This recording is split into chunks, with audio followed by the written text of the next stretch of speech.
한 주 동안 이슈의 중심에 섰던 수많은 말말말 한자리에 모아서 정리해봅니다. 금주의 말말말 시사인 김동인 기자 그리고 미디어인권연구소 뭉클 이봉우 연구원 두 분과 함께합니다. 어서 오세요. 네, 안녕하세요. 네, 안녕하세요. 네, 김동인 기자가 준비한 말부터 들어볼까요? 네, 뭡니까? 현재 수감 중인 김경수 전 경남도지사를 둘러싼 정치권의 말을 한번 모아봤습니다. 네. 우선 오늘 MBC 뉴스에서 소개된 김 전 지사의 옥중 편지 내용부터 차근차근 들어보시겠습니다. 드루킹 댓글 조작 사건으로 수감 중인 김경수 전 경남지사가 자신의 가석방을 원하지 않는다는 입장을 밝혔습니다. 김 전 지사의 부인인 김정순 씨는 김 전 지사 SNS에 이 같은 내용이 담긴 자필 문서를 공개했습니다. 가석방 불원서라는 제목의 글에서 김 전 지사는 처음부터 줄곧 무죄를 주장해온 나로서는 받아들일 수 없는 요건임을 창원교도소 측에 이미 여러 차례 밝혔다고 말했습니다. 피선거권이 회복되지 않는 것이어서요. 예. 2028년까지 출마할 수 없을 뿐이지 다른 여타의 정치 활동들은 충분히 가능합니다. 문재인 정부 혹은 노무현 정부 그리고 또 민주정부를 구성했던 주요한 역할을 했던 사람들에게는 네. 개인이 선택할 자유도 있는 것이지만 예. 전체와 집단 속에서 그리고 시민들이 요구하는 그런 이 정치적 책임과 역할의 문제 또한 반드시 주어지는 것이다. 그 역할에 충실해야 된다. 김경수 전 지사 역시 그로부터 자유로울 수 없다 이렇게 생각합니다. 민주주의를 후퇴시키고 더럽힌 것에 대해 반성은커녕 자신이 양심수인 것처럼 행세를 하고 있습니다. 김 전 지사의 행태를 보면 독립운동하다 투옥된 독립투사라도 되는 줄 착각하겠습니다. 김 전 지사의 양심수 코스프레 그 자체로 국민을 기만하는 행위입니다. 네, 그동안 사면 복권 얘기가 나오면 늘 거론됐던 인물 네. 김경수 전 경남도지사가 가석방 될 수 있다 이런 소식이 전해졌는데요. 본인은 가석방을 거부한다 이런 메시지를 공개적으로 발표한 거죠. 그렇습니다. 들으신 내용은 맨 처음에 이제 오늘자 MBC 뉴스였고요. 예. 두 번째는 오늘 아침 MBC 라디오에 출연한 기동민 더불어민주당 의원의 목소리 그리고 오늘 국민의힘 박정하 수석대변인의 논평이 이어졌습니다. 네. 김경수 지사는 지난해 7월 21일이었죠. 네. 대법원에서 업무방해 혐의가 유죄 판결을 받아서 징역 2년형 원심이 확정이 됐는데요. 네. 이른바 드루킹 김동원 일당의 포털 댓글 조작 프로그램 이것에 시연을 참관하고 또 개발과 운용을 묵시적으로 동의하고 승인했다라는 내용이었습니다. 특히나 그 어떤 시연 장면에 참석했다, 안 했다 이 부분에 대해서 법원이 참석했던 판결을 내린 셈인데 네. 여기서 김 지사가 최근 갑작스럽게 화제가 된 게 윤석열 대통령이 신년맞이 특사를 검토하고 있다라는 소식이 들리면서였어요. 네. 그렇게 되면서 자연스럽게 떠오른 인물이 두 명이었는데 이명박 전 대통령의 사면 그리고 김경수 전 지사의 어떤 사면 이런 것들이 언급이 되고 있었고 또 예측이 되고 있었습니다. 네. 특히나 이 이명박 전 대통령 같은 경우에는 가석방이 되기는 했지만 그 전부터 윤석열 대통령이 취임하기 전부터 대선 전부터 계속 사면을 해야 되냐 안 해야 되냐 이런 것들 너무 말이 많았잖아요. 그랬죠. 예, 항상 그때마다 김경수 지사가 좀 같이 언급이 됐어요. 예, 그러다 보니까 이번에도 관심을 얻었는데 예. 지금 이 김 전 지사가 직접 손편지를 통해서 이것을 거부하겠다라고 본인의 목소리를 낸 것입니다. 아하. 그동안은 본인의 목소리가 나오지는 않았어요. 네. 이 손편지는 김 전 지사의 부인인 김정순 씨가 김 전 지사의 그 페이스북 계정에 직접 올렸는데요. 네. 가석방 불원서라는 이 글을 올리면서 가석방이란 건 기본적으로 뉘우치는 빛이 뚜렷한 이들을 위한 것이다. 그런데 네. 처음부터 무죄를 주장했던 나로서는 받아들일 수 없다라는 아하. 입장이었습니다. 예. 이봉우 연구원은 어떻게 보세요? 일반적으로 어쨌든 모두가 가석방 원하지 않습니까? 그런데 김경수 전 지사는 본인은 원치 않는다. 가석방 시켜주지 말아달라. 네. 상당히 이례적인 그 선언인데 어떻게 보세요? 뭐 지금 김경수 지사 이 본인의 의견에 따르면 본인의 입장에 따르면은 네. 원하지도 않았는데 과거에도 두 번이나 뭐 가석방 검토를 하고 있다는 그런 얘기가 나오고 나는 원한 적이 없다. 계속 이런 입장인데 이게 그냥 일반 시민들 입장에서 조금 거시적으로 보자면은 이게 대통령만이 집행할 수 있는 직권을 가지고 이게 사면이나 복권을 해주는 거잖아요. 그렇죠. 근데 항상 보면 이 여야 동수로 꼭 정치인들 맞춰가지고 이게 대단한 정치적인 행위긴 하니까 네. 뭐 화해를 위해서 화합을 위해서 이렇게 또 여야 동수로 사면 복권을 한다 이런 얘기가 항상 나오는 게 사실 굉장히 시민들로서는 이상해요.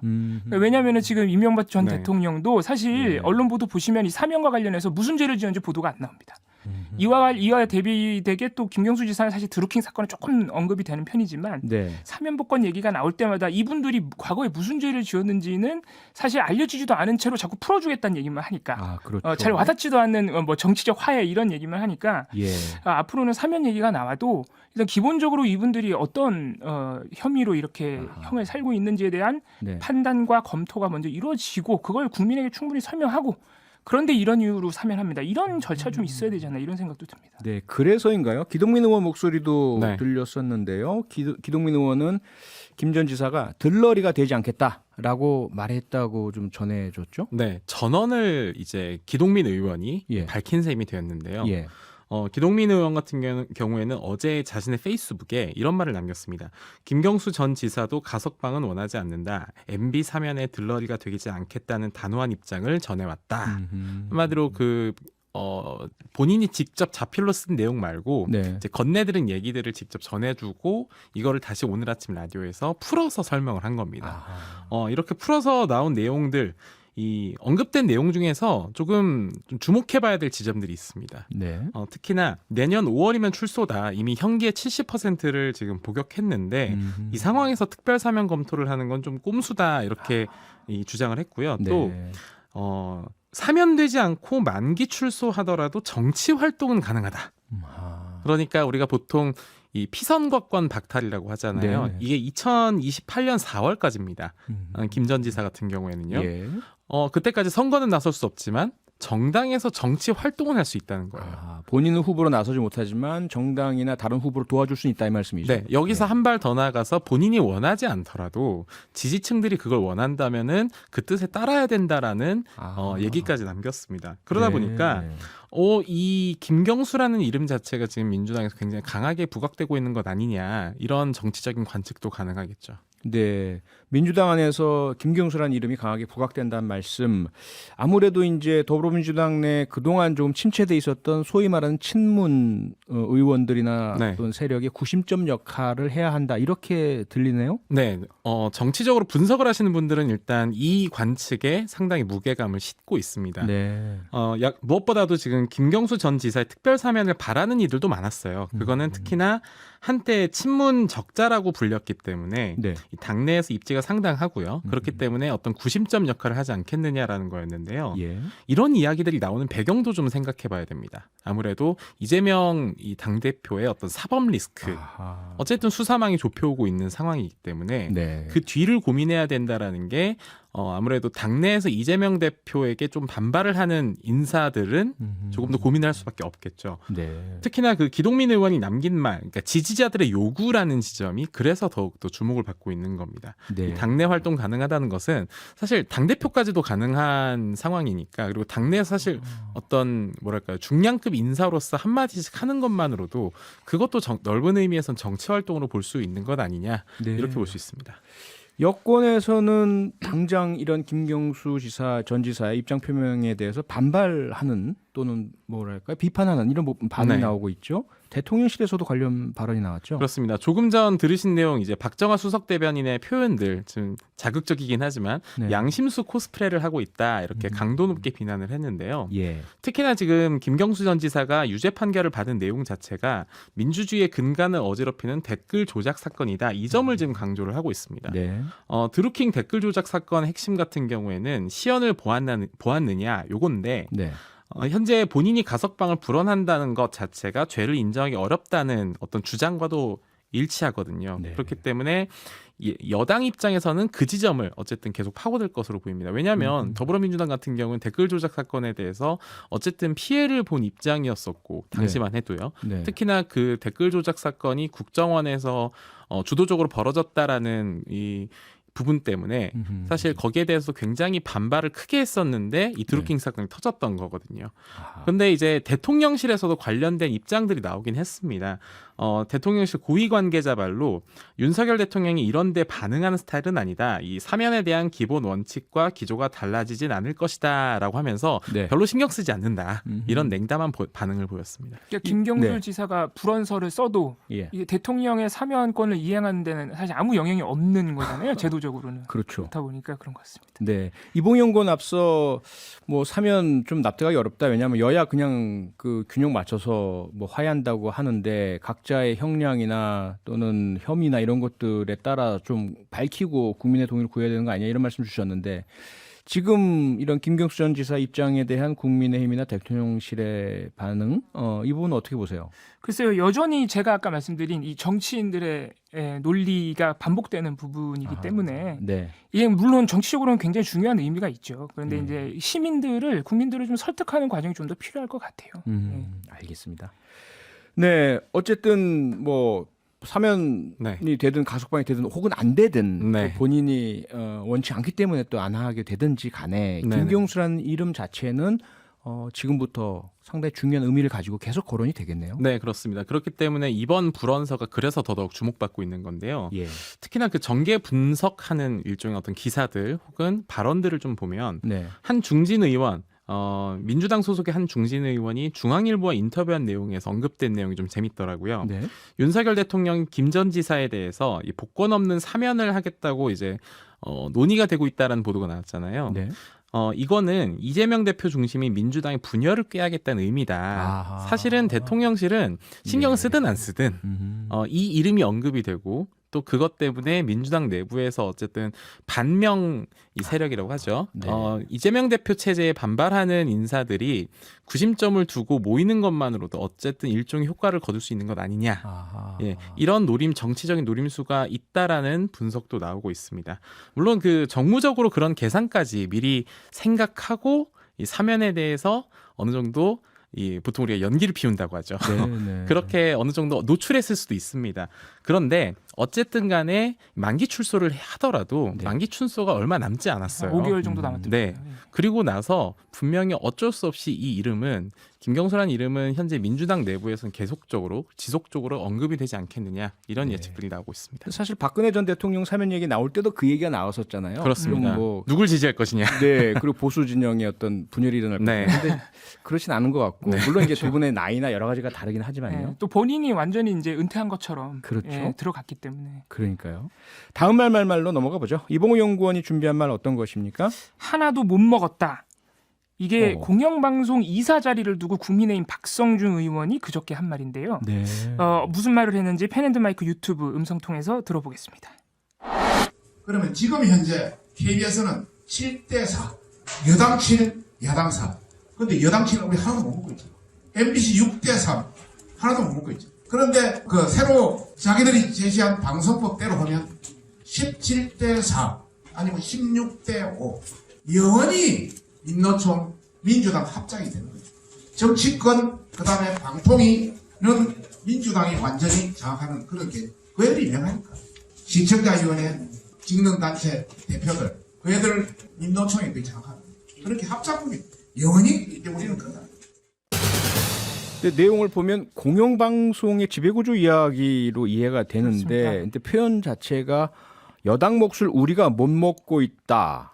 새로운 방송법대로 하면 민주노총 민주당 장악이다. 뭐 이런 식의 표현들이 사용되네요. 그렇습니다. 일단 이 발언은 12일 대한민국 언론인 총연합회라는 단체의 창립 준비 발족식에서 네. 박성중 의원이 축사로 한 말인데요. 공개적으로요. 그렇습니다. 예, 어. 들으신 대로 현재 KBS, MBC 공영방송 이사회 여당 추천 몫이 있는데 이사 중에 예. 지금 현재 여당 추천 몫은 문재인 정부에서 임명된 분들이죠.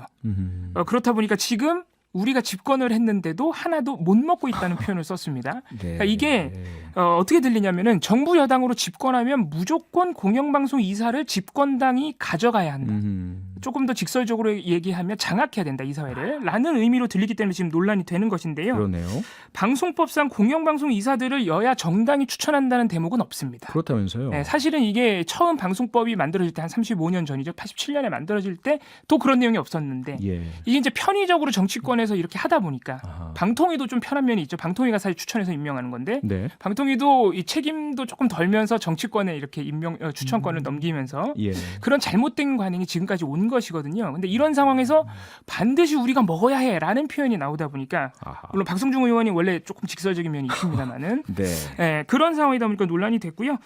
그리고 현재 바로 제가 말씀드린 그런 정부, 여당, 야당이 나눠 먹는 구조를 탈피하기 위해서 지금 상임위를 통과한 방송법 개정안 네. 이 부분에 대해서도 지금 박성중 의원은 민주당과 민주노총이 장악한 것이다 이렇게 주장을 하고 있습니다. 네.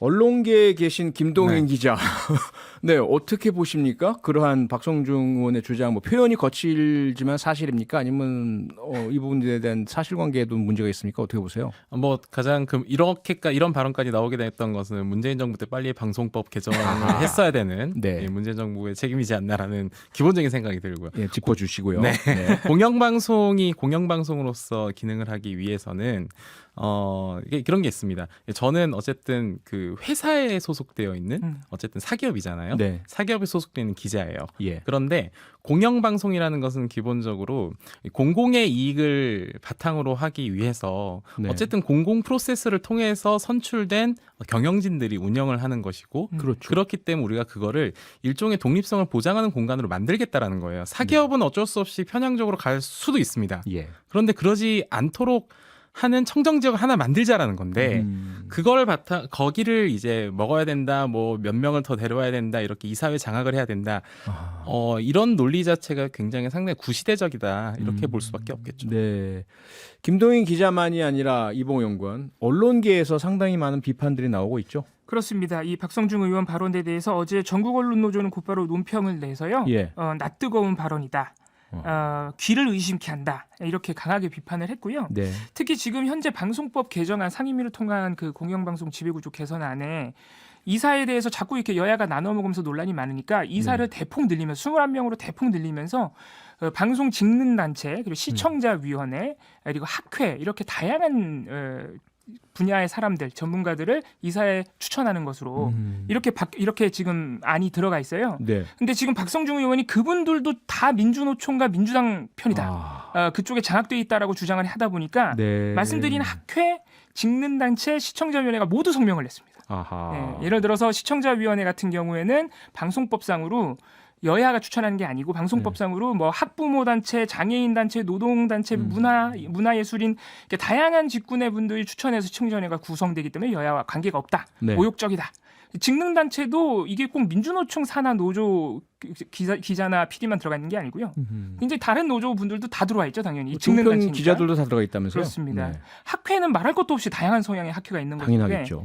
모두 이 국민의힘 박성중 의원의 입장에 대해서 굉장히 모욕적이고 명예훼손에 해당한다고 성명을 낸 상태입니다. 네. 박성중 의원은 어제도 MBC를 겨냥해서 취재 지원비를 유용했다는 비판을 했다면서요. 그렇습니다. 이것도 조금 놀라운 얘기였는데 네. 어제 원내대책회의였습니다. 박성중 의원이 문재인 정부 5년 동안 MBC가 네이버가 후원하고 한국언론학회 그리고 서울대 팩트체크센터가 선정하는 취재 보도 지원 사업이 있는데 예. MBC가 여기 단독으로 지원해서 선정이 돼서 1억 6,800만 원이나 받았는데 네. 그 돈을 이 보수 진영을 공격하는 보도를 하는데 유용했다. 어허. 그리고 취재하는 과정에서 티라미슈를 사 먹고 어허. 아이스 아메리카노를 사 먹고 네. 예정에 없던 해외 일정을 잡았다. 이거는 사적 유용이다. 이렇게 비판을 한 것인데요. 네.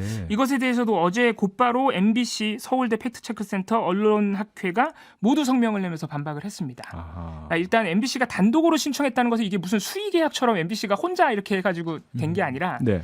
이게 보통 이런 취재 지원 사업을 하면은 다른 매체 기자들하고 이렇게 팀을 구성해서 신청을 하기도 한대요. 콘소시엄 같이. 예, 근데 그게 아니라 MBC가 그냥 단독으로 신청했고 다른 팀들과 경쟁해서 선정이 된 것이다. 아. 그러니까 박성중 의원이 조금 오해를 한 것 같다. 이렇게 이제 반박을 하고 예. 이 취재 지원금 사적 유용 같은 경우에도 원래 다 정해져 있는 회의비, 식사비, 일반 관리비로 정상적으로 지출이 된 것이다. 아하. 그리고 보수 진영을 공격하는 데 유용했다. 이런 부분에 대해서도 네.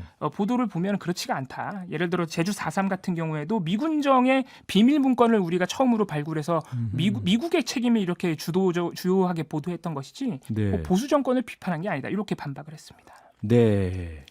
예, 박성중 의원님 한번 모셔봐야 되겠네요. 직접 얘기 들어보고 싶습니다. 그전에 자주 나오셨었는데 뉴스에 이렇게 안 나오셔서 이 방송 들으시면 한번 나와주시기 바라겠습니다.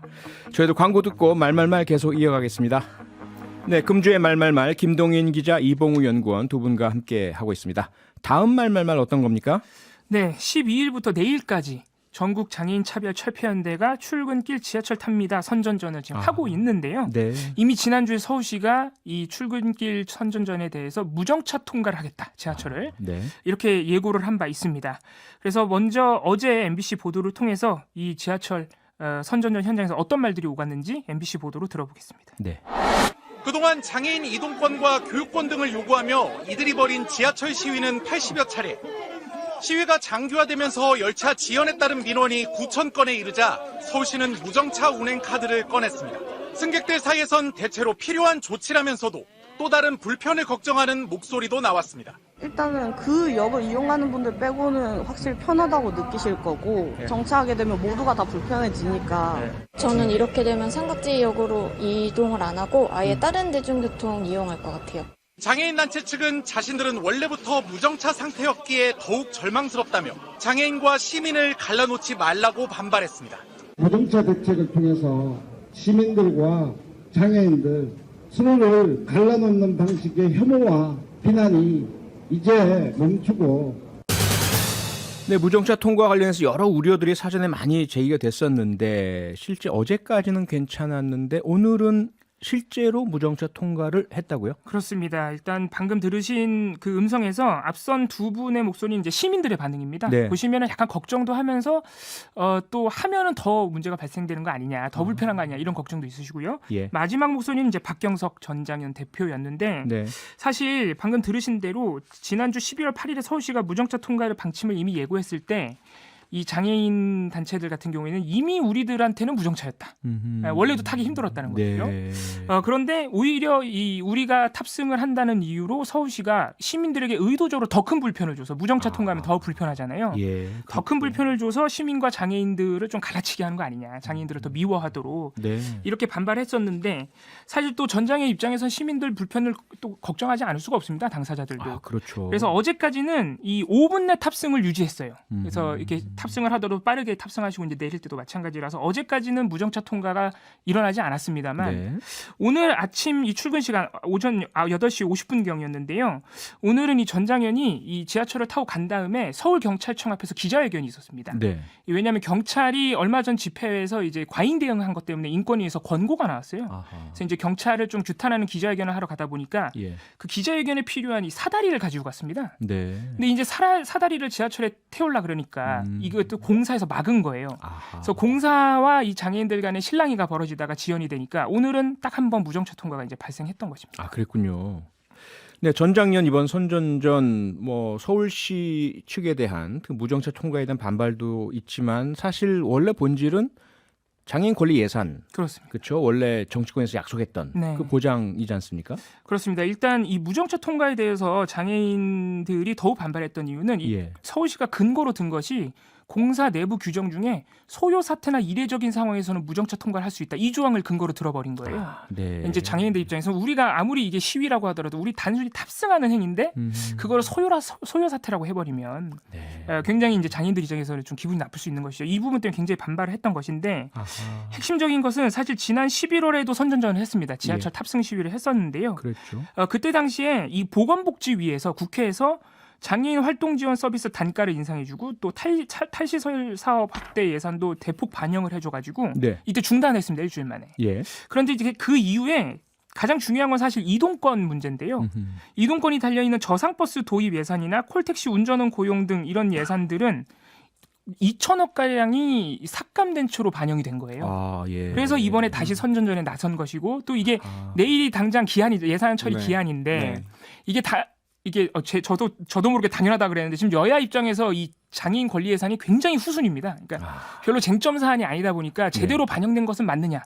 이동권 예산 예를 들어서 저상버스와 콜택시 같은 경우에는 당장 집 밖으로 나가기도 힘든 거 아니에요. 그렇죠. 그러니까 아무리 이 시민 불편도 우리가 막아야겠지만 당장 집 밖으로 나가는 기본적 권리마저 제한된 상황에 필요한 예산 네. 이 부분이 우선되지 않는 것에 대해서 지금 장애인분들이 선전을 하고 있다. 이렇게 이해하면 되겠습니다. 정부와 국회의 잘못으로 일반 시민들과 장애인 사이가 적대적 관계가 되는 참 안타까운 상황이네요. 빨리 해결됐으면 좋겠습니다.